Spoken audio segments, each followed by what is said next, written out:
সবার আগে ভিডিওটা দেখো, পরে ভিডিওটা করা ফানি কমেন্ট গুলো আমরা পড়বো।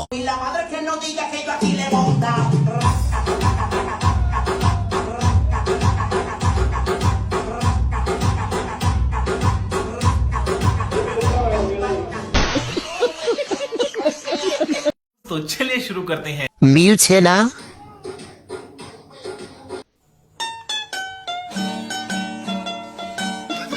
ওই নাচে আমার শরম লাগে। আমার জামাই থাকলে পাছায় 2-3টা লাথি মাইরা দিত।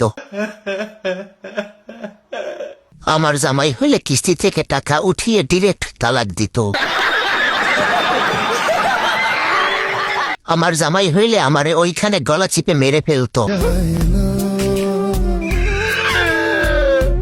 এইভাবে নাচতে না পারলে কেউ আমার বিয়েতে আসবি না। ये बड़ी अच्छी बात कही आप।